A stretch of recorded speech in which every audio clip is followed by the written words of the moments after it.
What's up everybody and welcome to another edition of AGR's Pop Culture Reviews. And I know, I meant to do this review a long time ago. I just got caught up, especially since I was going to review this statue along with what I had reviewed a year ago with the tweeterhead Michelle Pfeiffer version of Catwoman. And for whatever reason, it took a lot longer to get this statue in studio.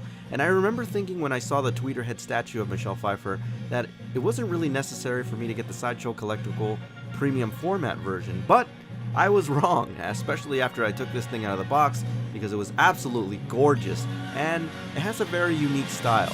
I also have to say, if you're anybody like me who's a bit of a completist and usually likes to have sets of certain statues that complement each other, this one is a great complement to the Batman premium format of the Michael Keaton version, which is freaking awesome in its own right, but these two put together look really good.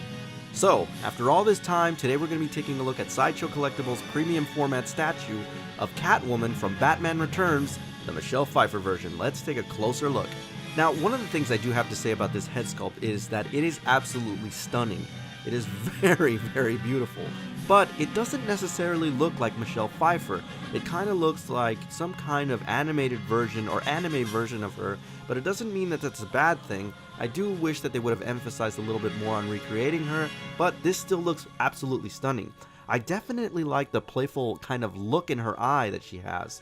It just looks really good, guys. Now, the stitching throughout the costume looks fantastic everywhere, but it's especially noticeable in her midsection, and you also see areas where she didn't quite complete her costume and they're open to reveal skin. It just looks really good. Also love that wet leather look. They recreated it really well, and if I can say something about this piece is that it's very reflective, and they also did something very interesting with the shading, and they did little elements throughout the entire torso of this kind of like gray undertone, so it really stands out and makes it pop and just gives it that really nice touch of three-dimension. Now, believe it or not, one of the things that I was really worried about is how they would do Catwoman's claws. I wasn't sure if they were going to actually recreate what we saw in film, but they absolutely did it, and it looks fantastic, guys. The level of detail here looks really good, and it does look like she kind of mashed up thimbles and sharp objects in order to give her those great claws. Looks really well done here, and what I like about it is that they're not hyper shiny or chrome. They just look like gunmetal or something that she had around the house, just like she had in the film. Now, as I mentioned before, the stitching and the wet leather look throughout this piece looks fantastic, and it really gives it a sense of presence that I haven't really noticed in other statues. And if I can say one thing about this piece, it gives you an overall sense of verticality that I haven't also noticed in other pieces. It just looks fantastic, and most importantly, when the light hits it, it just kind of gleams. It's freaking awesome, guys. The boots are what really make this figure though, mostly because of the natural and organic way that she's standing and leaning up against the wall, or the post.